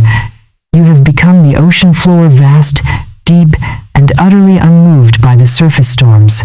In the remote, mist-shrouded fjords of the Northern Isles during the 10th century, there lived a legendary sea pilot named Thorstein, whose reputation for navigating the treacherous, whirlpool-infested straits of the Serpent's Throat was unmatched by any captain in the north. While other vessels were routinely sucked down into the terrifying abyssal currents or dashed to splinters against the jagged basalt cliffs during the violent shifting of the ocean tides, Thorstein's longships always glided through the perilous narrows with an eerie, effortless grace. During a royal voyage, a young, arrogant prince who had been permitted to ride aboard Thorstein's flagship watched the swirling, chaotic waters of the whirlpool approach with a pale, trembling face. As the ship entered the great tidal trough where the waters dropped violently downward with a roaring, deafening suction, the prince panicked, convinced the vessel was plunging to its doom. "We are sinking. We are lost," the prince shrieked, grabbing the steering oar and attempting to haul it hard to port against the plunging current, trying to fight the downward momentum with frantic, muscle-bound strength. "Fight the descent. Pull us back up." Thorstein did not flinch, nor did he raise his voice. With calm, unhurried precision, he placed his warm, calloused hand over the prince's white-knuckled grip on the oar, gently peeled his fingers away, and pushed him aside. Instead of fighting the downward drop, Thorstein let go of the primary steering oar entirely for 3 breathless seconds, stepping back into the center of the deck, closing his eyes, and breathing with the rhythm of the rushing water. "Boy," Thorstein said in a voice as steady as granite, "look at the fools who drown in these straits. They die because they treat the downward tide as an enemy to be fought with brute force. They try to hold the ship fixed at the crest of the wave, and the natural power of the ocean snaps their hulls in two. The downward trough is not a curse, it is the compressed spring that gathers the exact momentum required to shoot us safely through the mouth of the whirlpool. Watch the water, do not fight it. Stand as the mountain while the tide moves around you. As the ship reached the absolute bottom of the trough, where the pressure was most intense, and the roaring water surrounded them like a wall of green glass, Torstein did not resist. He simply waited for the exact nodal pivot point ordained by the rhythm of the sea. At the precise microsecond the downward swing hit its nadir and prepared to reverse, Torstein stepped forward with fluid, sovereign grace, caught the single shifting current with a light, intuitive flick of the rudder, and utilized the massive, natural, upward surge of the tide to catapult the longship out of the whirlpool's grasp, shooting them past the jagged rocks and into the calm, sunlit blue waters of the open ocean beyond like an arrow released from a master bowman's hand. The prince stared in stunned, reverent silence at the open horizon, realizing that the master pilot had conquered the most dangerous waters in the world, not by fighting the rhythm, but by becoming one with its pulse, while remaining anchored in immovable stillness. The Chronicle of the Northern Sea Pilot is a direct, uncompromising summons to alter your relationship with the changing seasons of your life. Stop fighting the natural ebbs and flows of your energy, your emotions, and your external circumstances. When a low cycle arrives, when inspiration wanes, when introspection calls, or when the external landscape shifts downward into quietness, do not panic, do not judge yourself, and do not waste your vital life force trying to force the pendulum back to the top by sheer willpower. For the remainder of this day, practice the immediate activation of observer consciousness. Whenever an emotional storm or a heavy rhythmic trough sweeps through your awareness, catch yourself in the act of identifying with it. Step back, breathe into the space behind your eyes. Look at the feeling or the circumstance as an impartial scientist, watching a natural weather pattern cross an open sky. Whisper inwardly, "I am not this storm. I am the space in which this storm arises and dissolves." Feel the immediate, profound stillness that floods your nervous system as you detach from the pendulum and rest in the unshakable peace of the witness. Yet, this mastery over emotional rhythm and observer consciousness is merely the threshold of an even more staggering revelation. For when you step out of the illusion of linear time and anchor your awareness in the unchanging witness, you begin to perceive the true nature of physical reality itself, a reality that modern quantum science is only now proving to be an endlessly dancing field of energy, light, and pure potential. What happens when we pull back the veil of material solidity and examine the quantum mechanics of perception? The answers await in the chambers ahead, where the bridge between ancient mystical vision and modern scientific reality is laid bare for those prepared to look upon the universe as it truly is. In the absolute silence of a high-altitude granite laboratory, where the ambient temperature is artificially chilled to near absolute zero and every stray electromagnetic vibration is dampened by heavy lead and pneumatic suspension, a modern physicist stands before a vacuum chamber holding a specimen of crystalline quartz. To the naked human eye, to the touch of a calloused hand, and to the pragmatic instincts of everyday survival, this object appears as the epitome of stubborn, unyielding solidity. It is heavy. It has sharp, geometric edges. It occupies space with an arrogant permanence that seems to mock any suggestion of impermanence. Yet, when the physicist turns on a specialized subatomic laser interferometer and projects its concentrated beam through the crystalline matrix, a startling and magnificent reality unfolds upon the recording screens. The solid quartz vanishes entirely from view. In its place appears an astonishing, breathtaking spectacle, a vast, swirling cosmic lattice of dancing energy waves, pulsating electromagnetic fields, and shimmering nodes of information moving in intricate, silent harmony across a boundless expanse of absolute, vibrant empty space.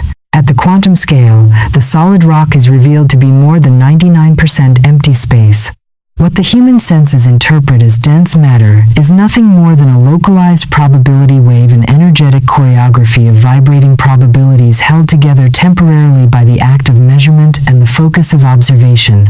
The The stone is not a solid prison, it is a frozen song of light. This profound revelation shatters the old, crude materialist worldview that humanity has labored under for centuries.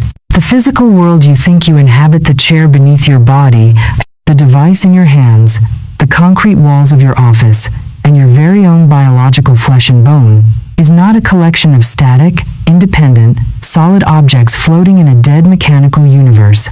It is a fluid, participatory tapestry of energy and information, and here lies the great paradox that governs human destiny. Ordinary human perception is tuned to detect barely 5% of this total spectrum. The human sensory apparatus evolved merely as a survival filter, screening out almost all of reality to prevent the biological vehicle from being overwhelmed by infinite data.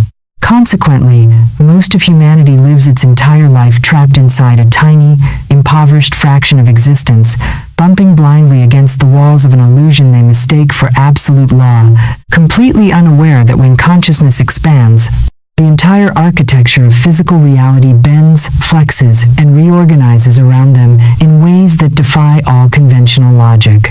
To comprehend the profound mechanics linking quantum physics with the expansion of human consciousness, one must subject the nature of observation and reality to rigorous, recursive philosophical and psychological deconstruction. Why does physical reality appear so stubbornly solid, fixed, and independent of human thought to the ordinary waking consciousness? Because the human brain functions as an evolutionary tuning fork, calibrated exclusively to a narrow, low-frequency band of electromagnetic radiation designed for immediate biological preservation. Just as a radio receiver tuned to a single local station perceives that particular broadcast as the entire audio universe, the human nervous system locks onto the physical density of the three-dimensional plane, treating it as the definitive standard of existence. How does the act of conscious observation actually interact with the subatomic field, as proven by modern quantum mechanics? For decades, the famous double-slit experiments and subsequent quantum eraser trials have confirmed a staggering truth. At the fundamental level of reality, particles do not exist as definite, localized physical objects until they are observed. They exist merely as probabilistic waves of pure potential clouds of infinite possibility hovering in an invisible quantum field. It is the precise act of conscious measurement, of observation, that collapses the wave function, forcing an infinite sea of potential to crystallize into a single, concrete physical event. Why, then, do most people experience a reality that feels rigid, repetitive, and stubbornly resistant to their conscious desires? Because their observation is not free, it is enslaved by their habitual baseline frequency and their subconscious conditioning. If an individual operates day after day from a subconscious baseline of lack, fear, and linear expectation, their continuous, unconscious observation collapses the quantum wave function into identical patterns of lack and struggle. They are continually manufacturing yesterday's reality out of tomorrow's infinite potential, locking themselves inside an endless loop of familiar limitations. How does expanding consciousness break this mechanical loop? When an individual transcends the narrow egoic intellect and steps into the observer consciousness, calibrating their awareness to higher frequencies of clarity, love, and sovereign authority, their relationship with the quantum field undergoes a radical, irreversible mutation. They cease to be passive victims of an external, solid universe. They awaken to their true identity as active co-creators of the holographic projection. What happens to time, space, and circumstance when this perceptual expansion occurs? The rigid barriers of linear distance and slow chronological time begin to dissolve. When the observer's frequency rises, they tune into higher dimensional bands, where events are not separated by arduous chains of cause and effect, but exist in compressed, simultaneous clusters. Opportunities, synchronicities, and resources that ordinary minds require years of brute labor to attain appear spontaneously in the immediate present. This is not magic, fantasy, or New Age superstition. It is the ultimate physics of manifestation. When you change how you perceive reality, reality changes how it presents itself to you. You are not pushing against a solid wall. You are tuning a delicate instrument, and the moment your frequency aligns with the invisible symphony of the cosmos, the entire physical plane rearranges its atoms to match the song of your soul. In the high mountain valleys of ancient Persia, during the golden age of classical astronomy and optics, there lived a master instrument maker named Al-Kindi, whose royal observatory housed the most renowned celestial spheres and glass lenses in the known world. While visiting scholars and royal dignitaries came from distant provinces to gaze through Al-Kindi's polished glass tubes at the visible stars, an eccentric old hermit from the high desert named Zaid lived quietly in a cave below the observatory. Zaid possessed no polished glass, no brass quadrants, and no elaborate mechanical astrolabes. Yet, he was famous among the local villagers for his uncanny ability to perceive celestial alignments, approaching comets, and shifting weather patterns days before they registered on the royal instruments. Intrigued and slightly deeply skeptical, Al-Kindi walked down to the hermit's cave carrying his finest, most expensive brass-mounted glass telescope, demanding an explanation. "Hermit," Al-Kindi said, holding up his polished instrument with pride, "I spend my life grinding glass to absolute perfection. I calculate every angle of refraction with mathematical precision, so that my eyes can pierce the darkness of the heavens. How is it that you, sitting in this dark cave with naked eyes, speak of hidden stars and distant cosmic shifts that my grand lenses cannot detect?" Zaid smiled gently, walked to the back of the dark cave, where a heavy, light-tight wool curtain covered a small aperture in the limestone wall, and beckoned the master lens maker to stand beside him. "Master Al-Kindi," Zaid whispered, "your error lies in believing that your brass instrument is the source of vision.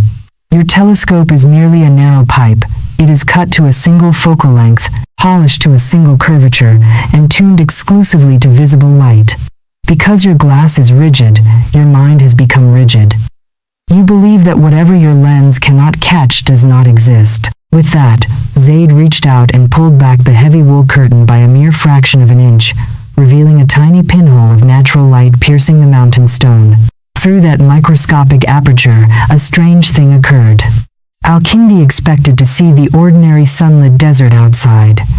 Instead, because of the unique optical properties of the cave's mineral-lined walls acting as a natural spectrometer, the entire interior of the dark cavern was suddenly filled with a shimmering, iridescent dance of colored light waves, invisible thermal currents, and subtle diffraction patterns that revealed the presence of atmospheric shifts, dust motes, and invisible refractions operating all around them in the open-air phenomena that were completely invisible when standing out in the blazing glare of the noon sun.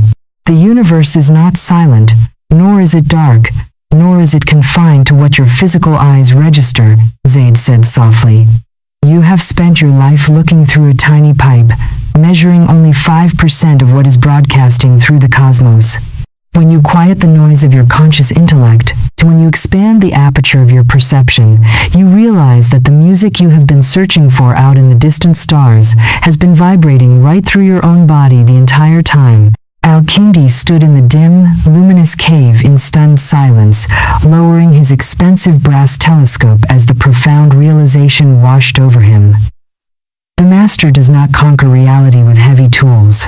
He opens his perception to the infinite spectrum that has always been waiting to be seen. The revelation of the desert hermit is an uncompromising summons to expand the aperture of your own perception. Stop treating the physical limitations of your current life as absolute, immovable laws of nature. The financial bottlenecks, the relational friction, and the temporal delays you experience are nothing more than the optical illusions of a restricted perceptual band. For the remainder of this day, practice the deliberate expansion of your awareness.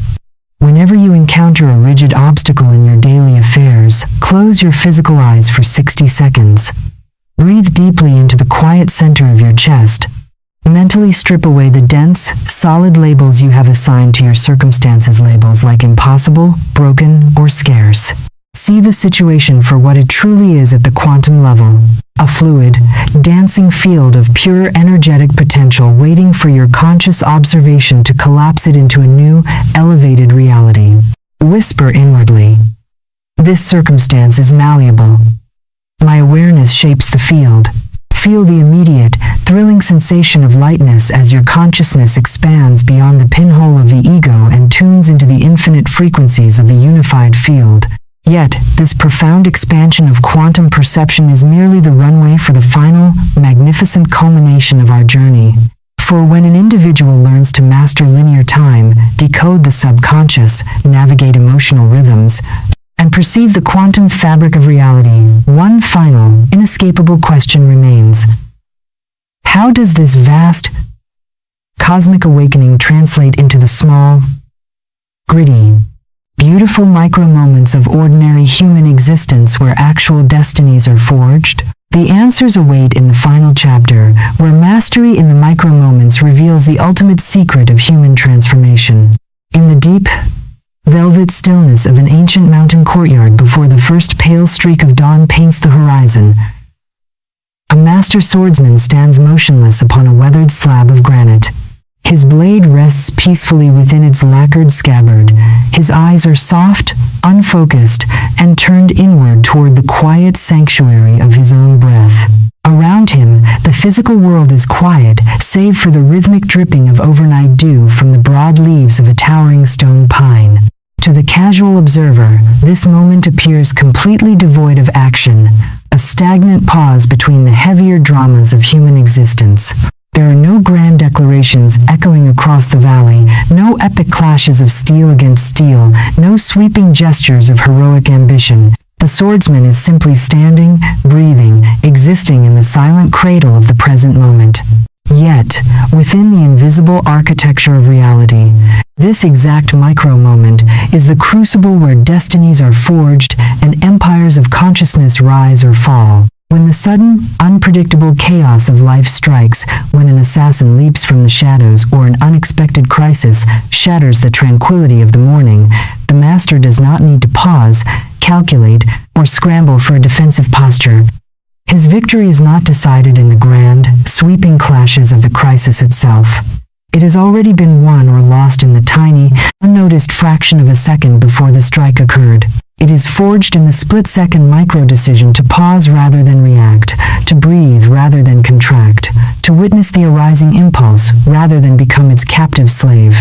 This profound truth stands in direct defiance of human conditioning, which perpetually teaches men and women to look for transformation in distant, monumental breakthroughs.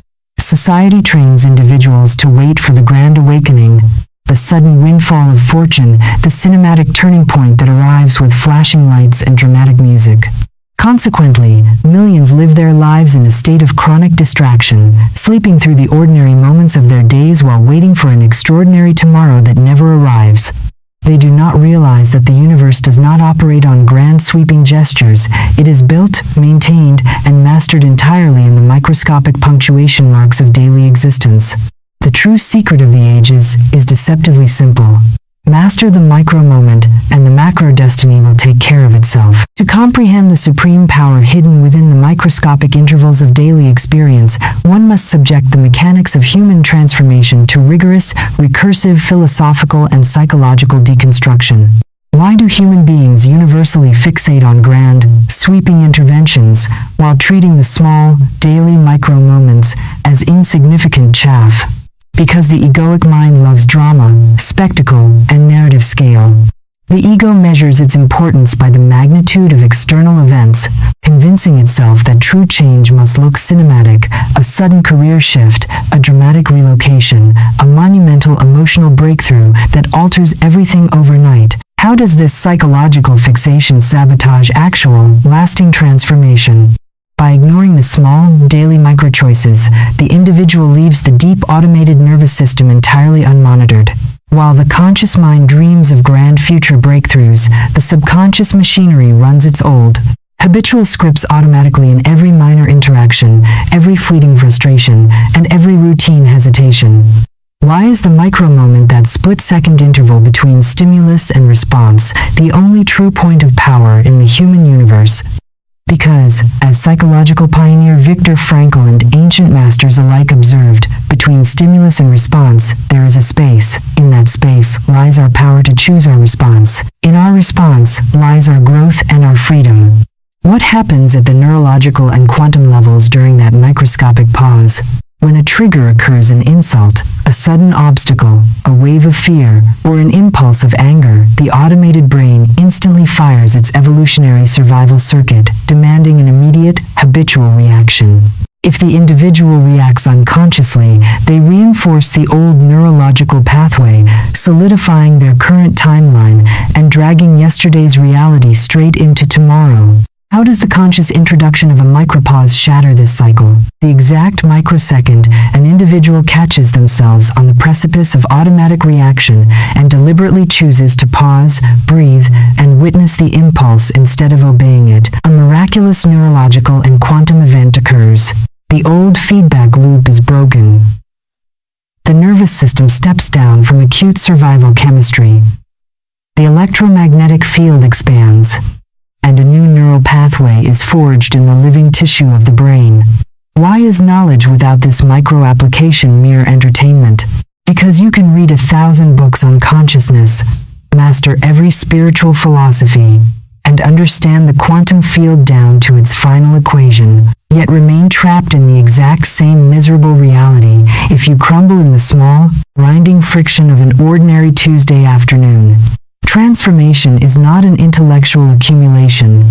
It is a physical, biological rewiring that happens one single micro-moment at a time. Every time you choose awareness over autopilot, you are not merely changing your reaction, you are permanently altering your baseline frequency, collapsing time, and drawing your magnificent future straight into the eternal sanctuary of the present.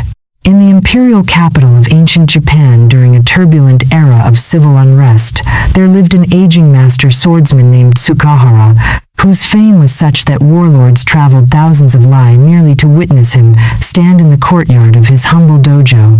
One afternoon, a young, arrogant provincial samurai champion renowned for his lightning-fast draws and devastating physical strength stormed uninvited into the dojo.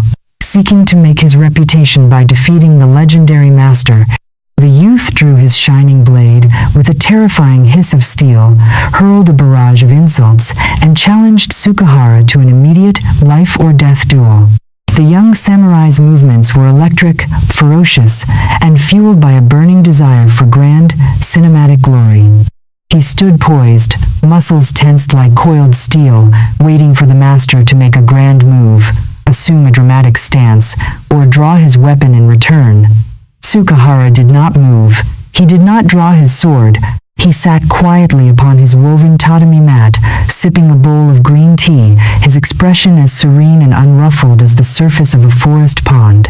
Enraged by the master's apparent passivity, the young samurai screamed a battle cry, leaped forward across the mat, and brought his razor-sharp blade down in a ferocious overhead arc aimed directly at the master's neck. A strike calculated to end the duel in a fraction of a second with breathtaking violence. In that microsecond, a sliver of time lasting less than a heartbeat, while the flashing steel was already descending through the air toward his flesh, Tsukahara did not execute a grand, sweeping maneuver or panic under the threat of death. He simply tilted his head a fraction of an inch to the left, exhaled a single breath of air with absolute, unhurried calm, and lifted his wooden teacup half an inch from his lips. The descending blade missed Tsukahara's throat by the width of a single hair, shearing through the air with a deafening whistle of displaced wind.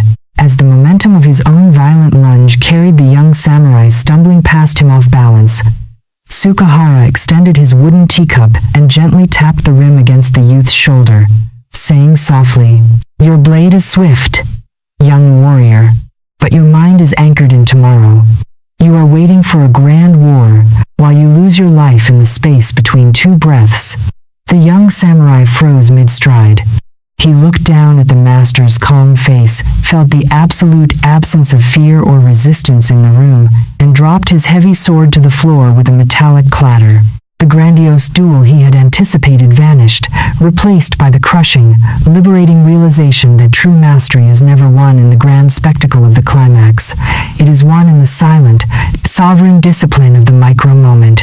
The Chronicle of the Tea-Drinking Swordsman is the final, unyielding key to the grand architecture of manifestation, frequency, and time. All the profound truths, ancient principles, and quantum insights explored throughout this journey do not belong to some distant mountain peak or esoteric philosophy. They live or die in the gritty, beautiful, ordinary micromoments of your daily life. As you step away from this manuscript and return to the bustling cadence of your world, carry this sovereign awareness like an unquenchable torch.